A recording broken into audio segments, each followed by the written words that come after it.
Hey, John, how are you? Doing well. Thanks for coming back to see us.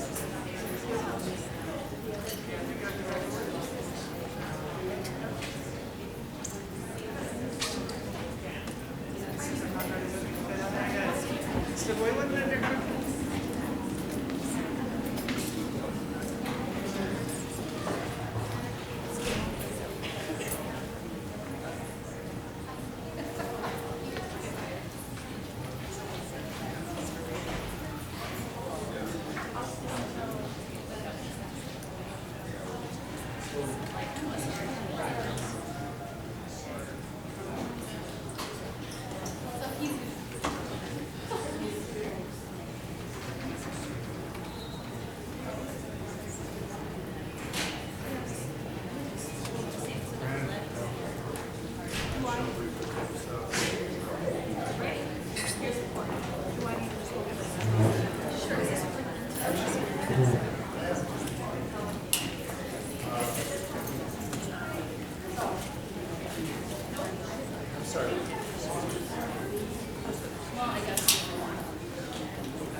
Good evening. Just testing mic.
Well, welcome everyone. Thanks for using the mic here.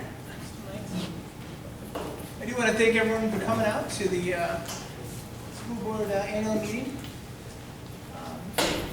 We have some different information back here. You haven't grabbed it when you come in. But let's go ahead and open up our meeting. So we're going to go ahead and call it to order and begin with the Pledge of Allegiance. So we can all stand. To the flag of the United States of America, and to the republic for which it stands, one nation, under God, indivisible, with liberty and justice for all. All right, thank you. Next, we're going to begin our meetings with the reading of the mission statement. Our mission, to partner as parents, students, and staff to cultivate an academically rigorous environment that challenges students to develop positive character qualities as a foundation for personal and intellectual growth. Our vision, to develop educationally excellent, engaged citizens who value lifelong learning and are committed to making exceptional contributions to their ever-changing world. All right, thank you very much. We're going to go ahead and introduce the board of directors. These are the directors that are members and voting members of the board that are voted on by the community. We want to begin.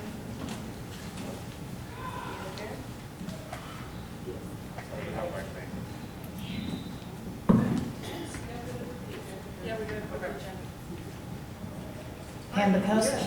Go ahead and open up for a motion to approve the agenda. If there's any changes. So I second. Second. All in favor of approving the agenda as proposed? Say aye. Aye. Opposed? Abstentions? Aye. The motion carries. So then we'll go ahead and move on to the tradition board. You're going to just say what your role is at the school and how you've been involved. Your name? Pam Bukowski. I teach 6th grade. This is my 22nd year here. Scott McQuiston, I teach secondary math. This is my 5th year here. Hi, my name's Tiffany Stravola. I'm a parent, and I've been here 5 years. Marna Lohr, and I teach Title I and Early Intervention, and I've been here 23 plus years. Patty Olson, parent, board treasurer, and I've been involved with the school 14 years. I'm Craig Novak, parent, member. I have 2 children, one child in school now. Been here almost 23 years. Dan Specht, parent. I've been involved for about 5 years. I have 2 kids right now in the school. All right, we do also want to introduce our special guests. You're going to introduce yourself. Your role is on this side. I'm Amy Arendu, Elementary Program Director. This is my 12th year at PACT.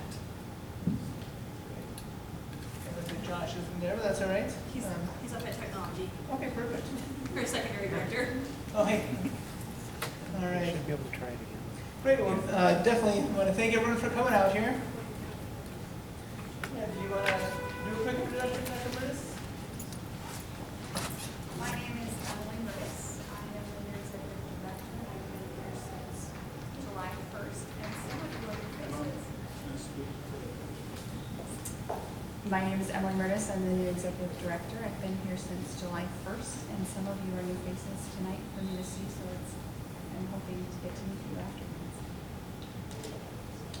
Great, thank you very much. All right, well, I do want to welcome everyone for coming today. You know, today we become united with a common goal, and that's this, success of our children. That's what all of us as stakeholders want, as teachers, as parents, as administration. We all have a desire to see our kids reach their full potential. And that's why we are involved here, and that's why we have our kids at the school. The school board, we're committed to work together with all stakeholders for this, and I'm really excited to see a lot of the improvements in the work that we've been doing so far. I want to give a call out to our increased reading scores. That's even been mentioned by some outside people who have noticed that our reading scores have gone up dramatically due to the great work by all of our stakeholders, the parents, teachers, and children's work, of course. So it's exciting to see all the areas we're growing and improving in. There are definitely areas we want to continue to improve in.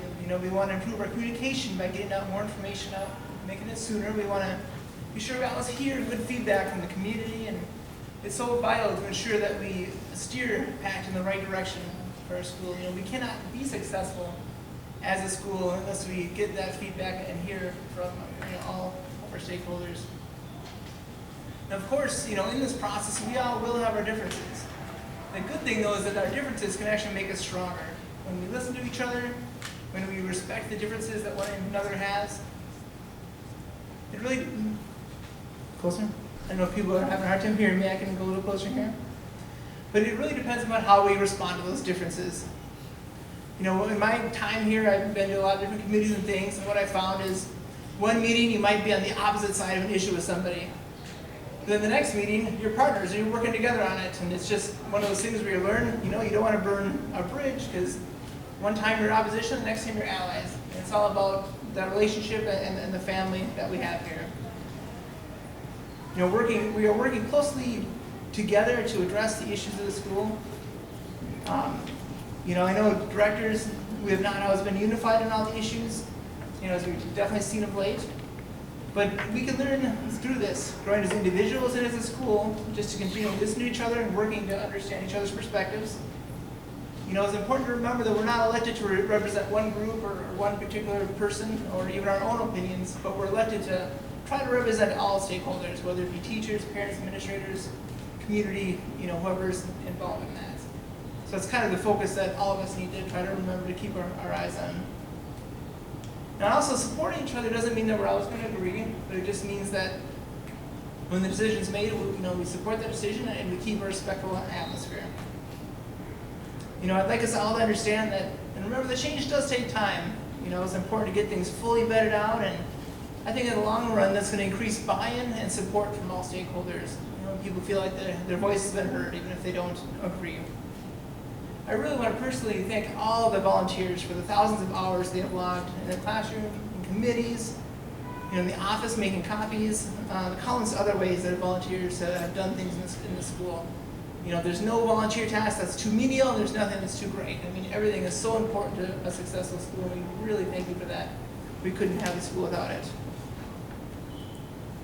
I also want to thank the many hours that our teachers put in. You know, there's many times that I'll be going for a walk, mainly when the summer before it's minus 27 below. But, you know, we'll see cars here in the parking lot at late hours and on weekends, knowing the teachers are putting in so much extra hours to ensure that our kids get the greatest education that they can. And definitely also administration. And we're all aware of the many, many hours beyond just a 9-to-5 job that are put in, and we really appreciate that. You know, it's not taken lightly. Well, I would encourage everyone who isn't involved to become involved. You know, if you're interested in learning about policies or some other areas of how schools run, come to committee. Or if there's other areas you're interested in, maybe it's one that you're not even seeing being done, well, talk to Judy, our volunteer coordinator, and you know, she can help find a good fit for you. Everyone's welcome. I really feel that PACT's future is bright. I'm very encouraged by what's going on. I acknowledge that there are issues, but I know we're working together, and through that, those differences and coming out stronger, that we're going to have a stronger PACT in the end.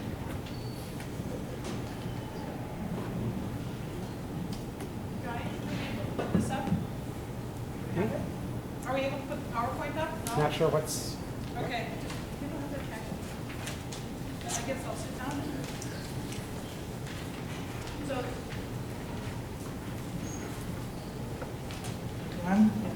Okay, so again, I'm Patty Olson. I'm your board treasurer. Been here at PACT for many years. This is like my seventh year as board treasurer, and been on budget and finance for the entirety of the time my kids are here. So just a little bit of background about me. So in your packets, you'll see it's the annual financial audit report, which is what I'm going to go over first. What this is every school, every public school is required to have a annual audit. And what they're looking for is just that our books clearly reflect revenues, expenditures, and that we have good internal controls. There's a lot of different things they look at. This year we saw an increase in our fund balance of just a little over $95,000. Our total fund balance is $2.2 million, which is about 31.84%. There's a kind of a complex computation with that. Some people go, what is the fund balance? The fund balance is basically we're required to have a certain amount of money in reserve to cover our debt service, and a healthy fund balance is 20-25%. So we're well within our healthy range. So we're doing fine. We've been doing that for a while, so we're feeling good about that. Our audit findings, we always want to report those to you. We have a clean audit. All that means is that's an accounting term, but it means our financial statements accurately represent our financial position. There was no secondary findings or recommended changes. That's unusual. That's actually really good. That testifies to our staff we have in place, our outsourced firm we have in place, because that says our financial statements and everything, there's nothing that they would recommend us changing. We did, from last year, have the issue with the misappropriation of funds. All of that has been resolved and corrected. We have got our insurance proceeds, which covered our loss. We've strengthened our internal controls. Out of that, we investigated what's best for PACT. And so what you see on the next one is our financial management. We decided to go with an outsourced firm that is, in our opinion, the best in the business. They hire about 46 other charter schools. They know they're doing, we have a team that handles all our financial matters, advises us on those. The firm is called Bergen KDV, and we have several individuals that are involved with that, and they assist our support staff, our staff here, administrative staff here in that regards. Again, I had said all issues relating to embezzlement have been addressed and corrected. For those who are unaware of that, you can ask some other questions on that later. Right now we have we're striving towards a balanced budget. We have a little bit of where expenditures are over revenues, but our bonds require us to basically have a balanced budget, meaning our expenditures can't exceed our revenues by, except for certain specific items. So that's what we're striving for right now. We have some other discussions coming up about ways to take the school forward in a financially and healthy manner. I know there's open mic at the end, so if anyone has questions for me, these guys can text me. I'm committed to this role, but I'm more committed to that role. I have a son in there playing basketball, so, but I'm just a text away. So when you have questions, we do that. So.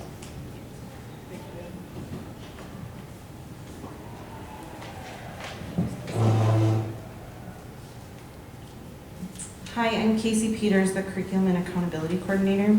In the packet, you'll find some slides on academic performance. So these were our spring 2017 scores. So the first slide is reading proficiency, grades 3 to grades 10, excluding grade 8 because they don't take the MCAs. We have the 2016 percentage. Then we had set goals last year, so that is our goal percentage rate, and then the actual scores are in there. And the final column gives you either the deficit or the overage for what they were able to perform. So you can take a look at that. The next slide on the next page is the same for math. That is grouped together grades 3 through 7 and 11. And then grade 8 was separated out for those math proficiencies. This is the percentage of students who met or exceeded their scores or their grade level expectation. And then science proficiency, grades 5, 8, and then high schools grouped together. Science is an area that we are always looking at. So. Then on the next page is comparison scores by PACT, by the state, and then we also put in Anoka-Hennepin scores. And so the bolded scores are the ones that reached the highest percentage in that area. So for instance, in reading 3 through 6, Anoka-Hennepin, they were the highest percentage for the 3 PACT state. Then future academic plans. This year we adopted a new curriculum review cycle that include piloting curriculum. And so currently we're working on piloting math curriculum for the adoption in the fall, next fall. And I'd like to just invite you to come on February 8th to either of the curriculum committee meetings. We're going to be discussing feedback at that time, but also on Friday, February 9th in the morning, we're going to be having a debriefing with all the teachers that are currently teaching those pilot programs. You should have received an email with a flyer inviting you to attend that. For next year, the pilots are going to be Spanish and social studies, so we're in the process of beginning to review material to select for those pilots. And then as far as testing goes, this year we have put in some new trainings and just trying to streamline testing so that our kids are going to be able to perform at a higher level, just knowing what's expected and that we have some tools in place that are going to help them to achieve better. So yeah, that's it. Thank you for letting me share. Thank you. Board directors, are there any questions or comments?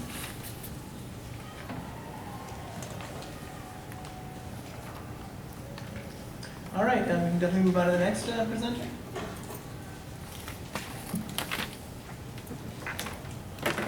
Okay, so again, I'm Amy Arendu, the elementary program director. Well, you can just go ahead and look at your slides. I don't have a lot of data, like Casey just had to look at. Oh, they'll be coming, I guess. It's exciting to see all of you out here today. Believe it or not, this is a good-sized crowd for our annual meeting. So it's good to see you. Thank you for coming up.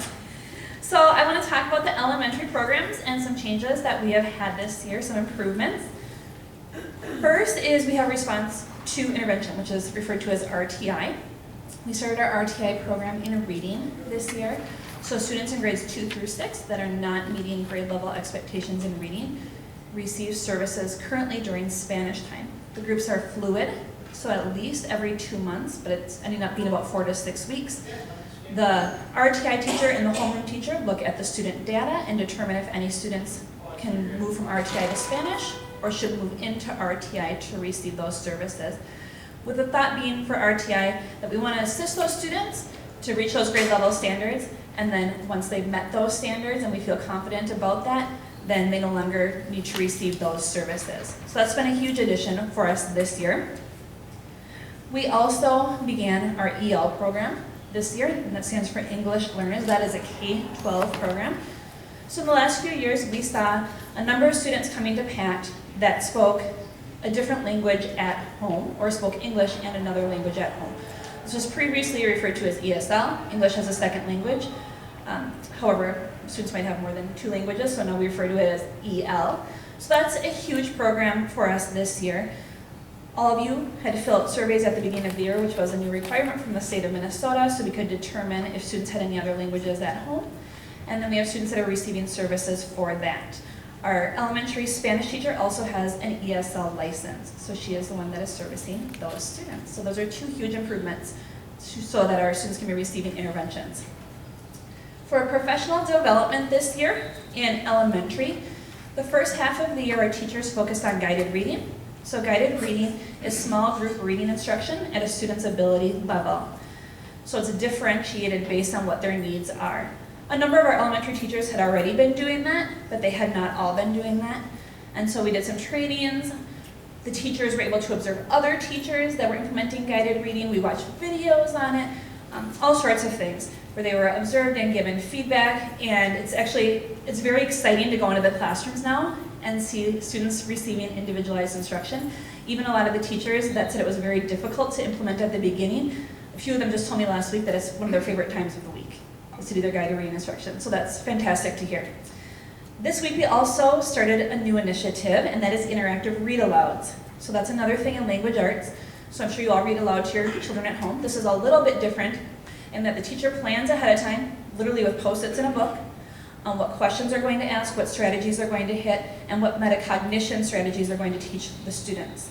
So literally they are thinking out loud. So the students learn how to think about text and then asking higher order thinking questions. So that's something we started talking about this week, and we're going to make sure that we are all implementing that by this spring. Thank you.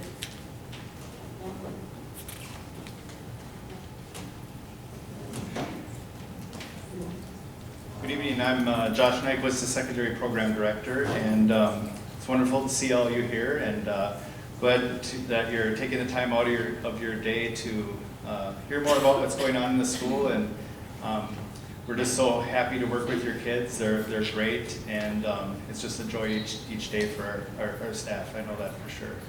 I wanted to update everyone on a few things in the secondary program that are going on. One of the most recent updates is we are now going to be giving character awards for our secondary students. So I'm sure many of you are familiar with elementary students receiving character awards. There's been a lot of discussion on this in the past, almost year with our student council and with our programming committee, and I know it's come up in the curriculum committee as well, as to how best to do this for secondary. Because at that level, they're not so much interested in coming up in front of their peers and having everyone clap and shake their hand and all that. So we have our teachers that are nominating one boy, one girl student for a character award each month that represents our previous character trait, and then we're having them come on down for a picture sometime during advisory. We post it, put it in the PACT Pride, and then also give them some recognition from a local business. This most recent one, we had Culver's donate free concrete mixers. So just something to sort of recognize and promote those positive character traits with our kids. And it was really helpful to get that thoughtful feedback from student council, especially as to how best this could be received. So that was really nice. Another thing that we're doing this year, we have monthly competitions with our advisories. For many, many years, we've had our big field day event in May, and we've heard feedback that it'd be nice to have something that could hit on many different categories that would be of interest to other students other than the big softball tournament that we do in May. So each month we have a different type of competition that advisories are engaged in to hit different areas of interest. We've had skits, we've had just last month the door decorating contest, we did tug of war in September. So we're doing different fun events to kind of promote that bonding with their advisory and friendships and growth with each other. So that's been a really fun addition this year. Moving ahead, just to preview a little bit with our advisory, starting in 2018-19, we're going to be adding these exploratory electives, and this was a work in progress through our programming committee, which meets once a month, made up of parents, teachers, and student council, and we talked about how we could perhaps adjust our schedule a little bit to add more electives, and one way we can do that is through what we're calling exploratory electives. So our advisory program is going to change now to just once a week on Monday mornings. We'll have our advisory starting next year, and that'll meet till 8:29, so it'll be a little bit longer than the normal 15 minutes, but then the rest of the week students will have the opportunity to sign up for different exploratory electives that might be of great interest to them, a little bit lighter in their nature. There's not supposed to be homework. Maybe there's a science teacher who wants to do catapult building, or a history teacher that wants to do history board games. So something that could interest the kids and give them a chance to try a different class each quarter. So that'll be Tuesdays through Fridays, and there's no longer going to be a single grade advisory, and we'll be trying to meet those needs as needed, with our class meetings perhaps just moving to once every quarter. We're also going to be, as a big benefit of this, changing our academic strategies class, because we can now offer that class during this 8 to 8:29 time, and offer it where a language arts teacher is doing the class for students who need reading assistance, and then the math teacher is doing the class for students who need assistance in math. Previously, the last few years, we've had whatever teacher we can find in the schedule. So this will be a great opportunity for us to have a teacher in the subject area really help those students with what they need. And then they can test out a bit at various points in the year and go back and do some of those other exploratory options. So we're very excited about that for next year. There's more work to be done. These courses are going to be going through the curriculum committee, through the programming committee. So I want to invite you all to be a part of that and be part of those decisions, because I think there's a great opportunity to make a good program for our kids in those areas. A little bit about professional development. This past year we've done some training with our teachers in Envoy classroom management. This is a nonverbal classroom technique for nonverbal classroom management. The idea being that your words as a teacher should be used for instruction rather than discipline. So trying to develop proactive activities or actions for the teachers to minimize classroom disruptions and maximize classroom instruction. So there's been some training on that, some opportunities for coaching, and even site visits for teachers to go out and visit other schools. And that's been a K-12 professional development that we've had. And we've also been implementing professional learning communities, and this is where our teachers meet once a week with their teams to work on improving classroom instruction.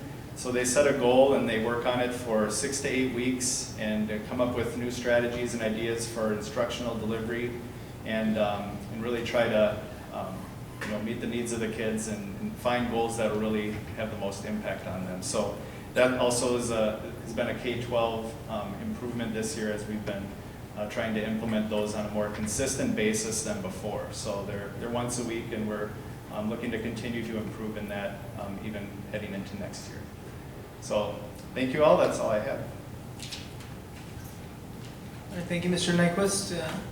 Are there any questions or comments from the director? All right, the next presenter, we have Dr. Meredith.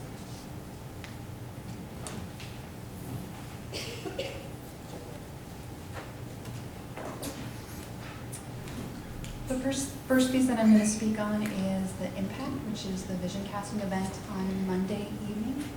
So you'll see the agenda here. We're going to talk about the history of PACT, where it has been from its start and moving forward, and we're here now, and where we're heading in the future. We're going to talk about the school improvement plan, which will be the next slide, so we'll look at it a little bit tonight. Talk about the changes with attendance. Then there'll be breakout time. We're going to look at 5 different topics.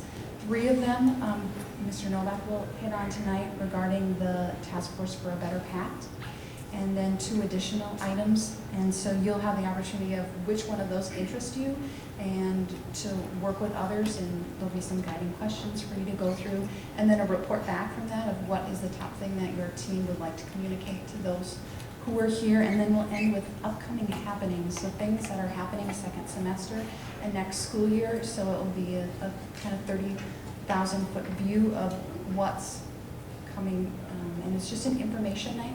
There'll be opportunities for you to have input in that breakout session, and then if you would have time after that to think on things, and then to ask if you have a meeting with me or communicate regarding any questions or ideas you might have.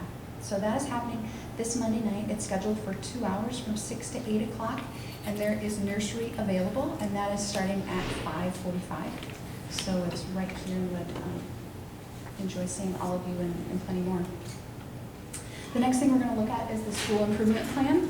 And so this was part of what came out of the comprehensive needs assessment. So in August, a group of stakeholders met. This was teachers, parents, administration, looking at what the state has laid out for a comprehensive needs assessment. It's 7 categories, and within that, then subcategories of it, and looking at what is fully in place, what is partially in place, and what is not in place at all.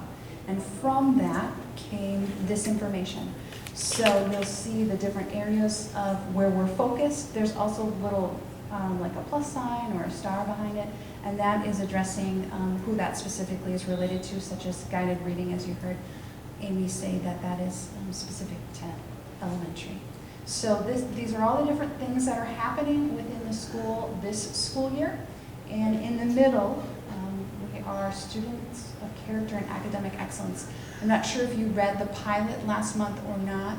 In that article, it was talking all about the casting a vision event on Monday. And one of the questions I asked is, if 10 people were asked the same question, who is PACT or what are they about, would they all give the same information?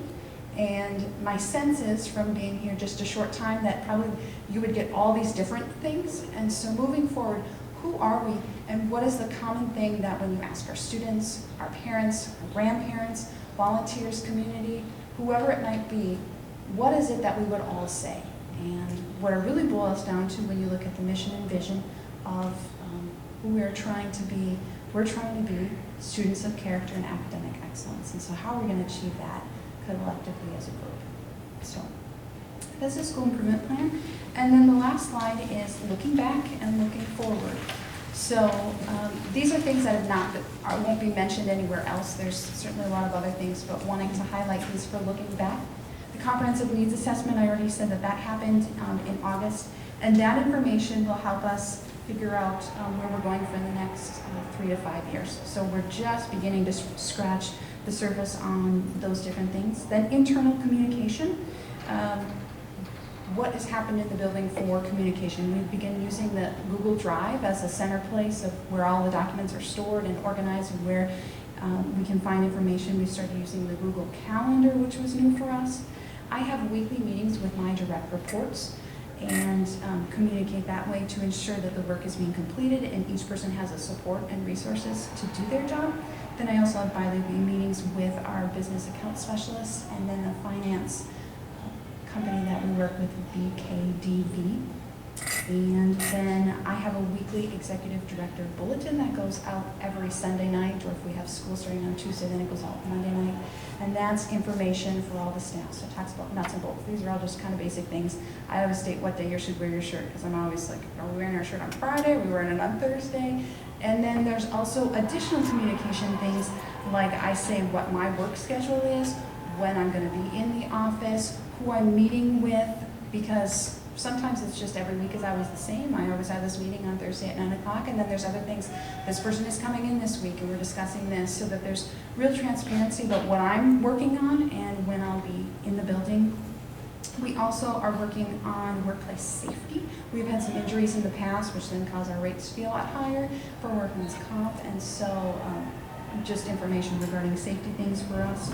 And then sometimes there's special things like after a board meeting, then the following week I'll have a recap. These are all the things that were discussed. These are all the things that were decided on, trying to keep our staff up to date on those things. It sounds like there's been a desire for more communication regarding what's happening in committees and the school board level, and so that is one avenue in which I've taken advantage of. And then of the staff, for internal communication, I spent the majority of my time with Josh, Amy, and Casey, our program directors and curriculum coordinator, and just viewing my work through the lens of equipping them to do their work better and having the skills and resources to do that. Parent meetings and communication. In September, I met with parents daily, just different people seeking to have time with me. And so an hour and a half. Each parent has a different concerns. I still am waiting for like a repeat of the same information, and it never happens, and that's just fine. But hearing each person's heart and their concern about this, or what's happening in this, and so I did lots of meetings in September, and then in December I spent 70% of my time with parent communication, and so I've never turned down a parent to have a conversation, have a phone call, email, or meet with me, and often I'll ask parents, I think this might be better to meet face-to-face. Would you be willing to come in and have a meeting? So lots of parent meetings and communication.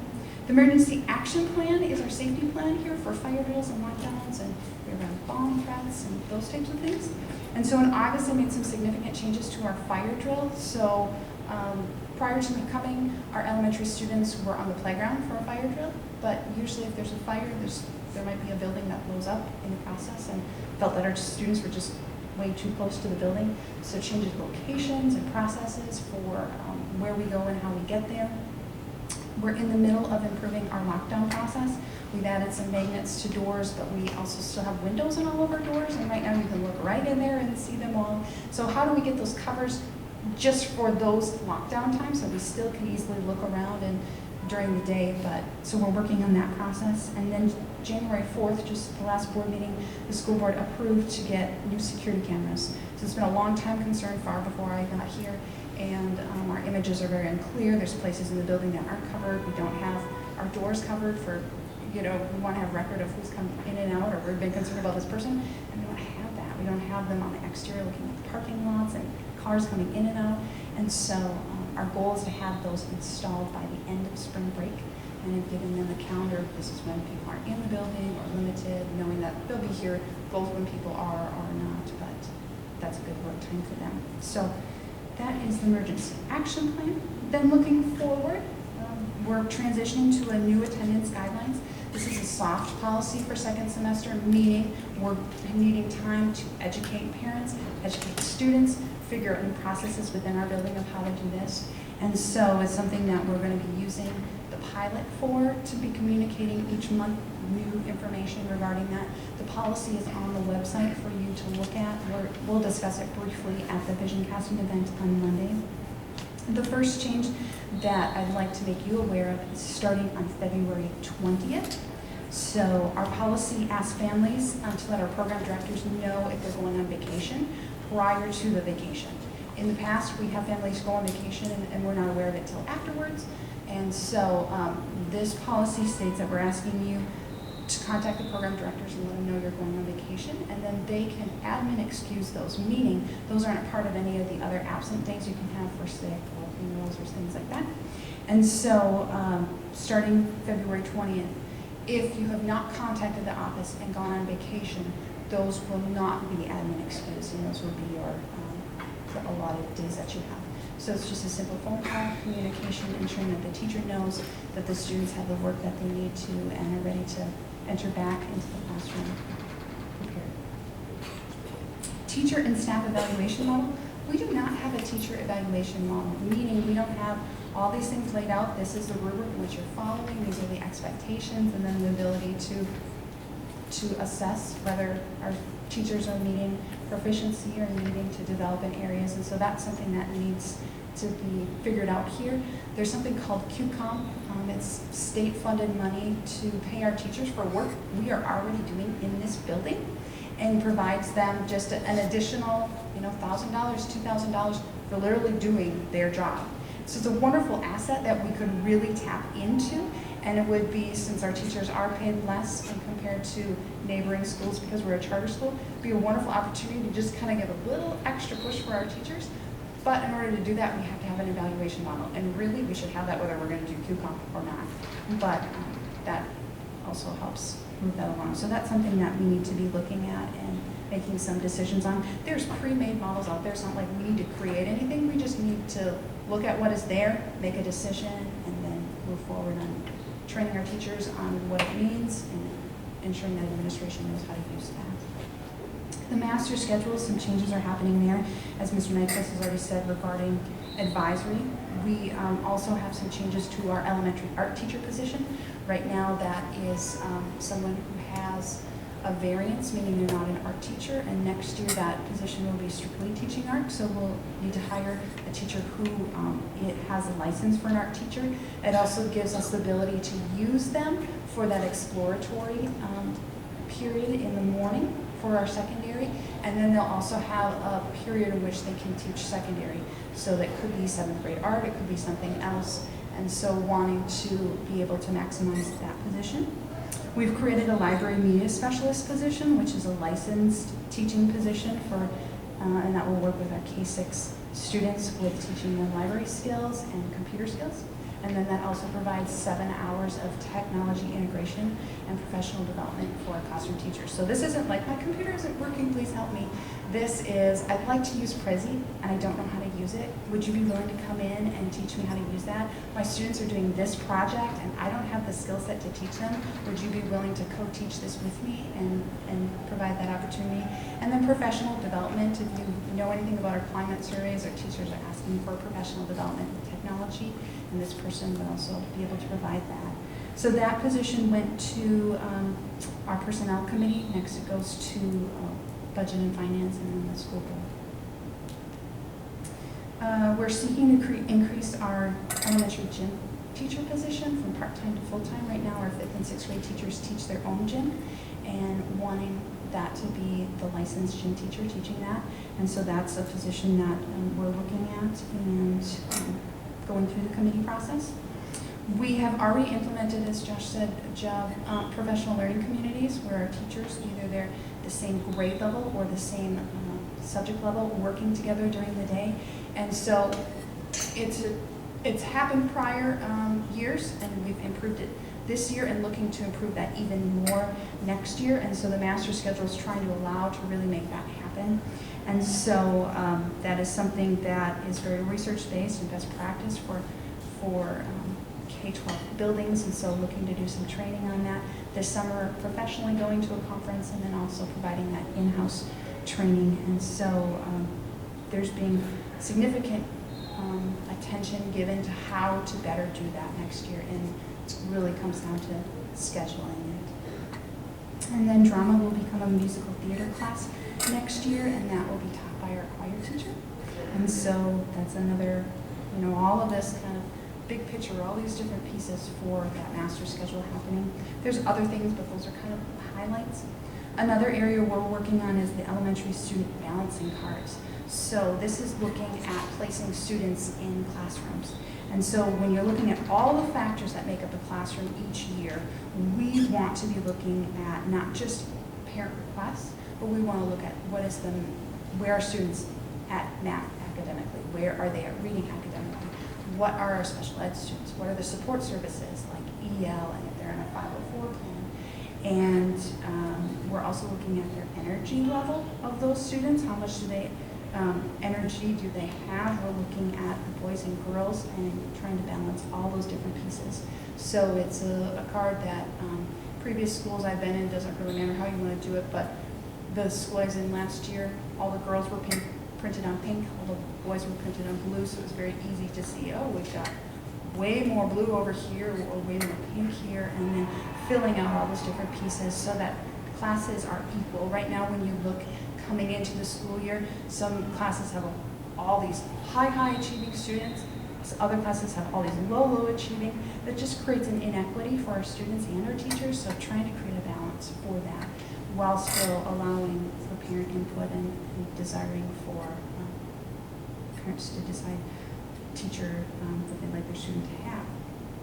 Job roles and duties, we're restructuring what needs to be done. We're realigning duties and we're changing to better meet the needs of our students. Prior to me coming, it has felt like kind of like an all hands on deck, like, oh, this needs to get done, this person can do it, this one. And so we're kind of sticking within our job roles and what our boundaries are.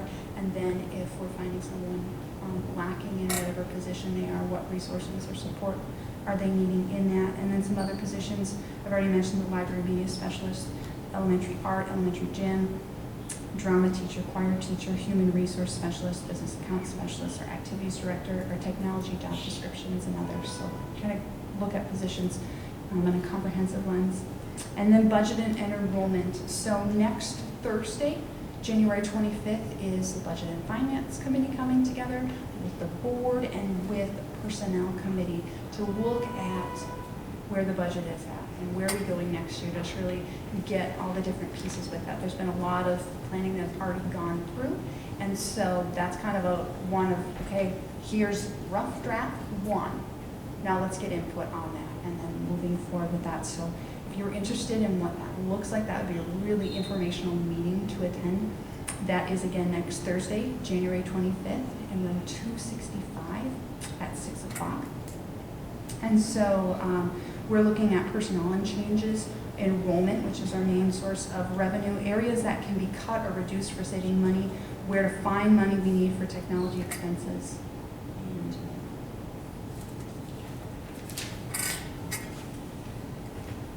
that's all I have. Thank you. All right, thank you very much. Are there any questions or comments from the directors? All right, so for the next section here, unfortunately our authorizer wasn't able to be here, so I'm just going to present some of the slides that the authorizer had provided to us. So I'm going to go up to here.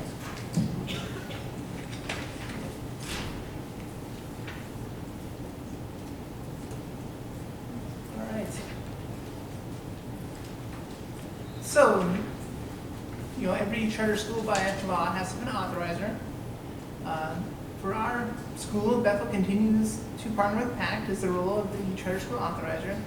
The Minnesota Association of Charter Schools states that the role of an authorizer is to ensure that the school it authorizes fulfills the purpose of the chartered public schools and that the agreed upon terms of the charter contract in order to safeguard quality educational opportunities for students and maintain public trust and confidence. So kind of the overseer, to make sure that we're doing what we're supposed to be doing. The role of Bethel as our authorizer. The Minnesota Department of Education has approved Bethel's new 5-year plan, approved the authorizer plan, AAP, in March of 2017. New rubrics for school annual reviews. When they come here, they have a rubric that they can measure us on.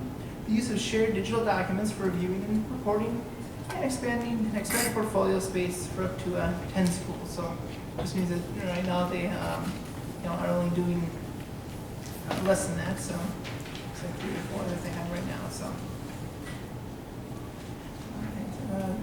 Then the role of Bethel as our authorizing team here to uphold that duty, schools in the portfolio are evaluated on the following broad categories to ensure that the school is in accordance with the Minnesota statutes and is focused on improving all pupil learning and student achievement. So that's any school that has to be the primary number one focus.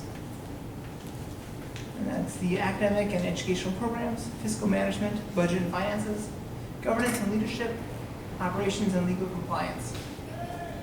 And I did want to note that recently Bethel did approve a new 3-year contract for us, so we are in the first year of that 3-year cycle. And they have said that we're poised to do good things, and there's always things that we can grow and learn and grow upon, but overall very positive and a great relationship, and we really value Bethel as our authorizer.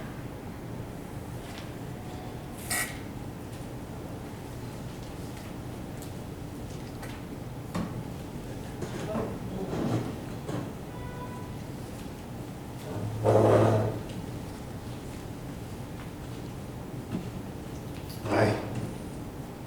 All right, so I have the privilege of talking a bit about the School Improvement Task Force. So kind of give you a sense, this task force, there's some history here that I want to go over with you. And many of you may know this story, but for those who haven't been too active, last year, about the June timeframe, the school had gone through, a number of, in the committee processes, various issues come before the committees as we look at policy primarily, and the way governance works, the way decisions are made, the way we want to see the school work and operate. And sometimes in that process, things don't, there's conflict, there's difficulty, and challenges that need to be worked through. And so really what happened is the board received some communication from our secondary teachers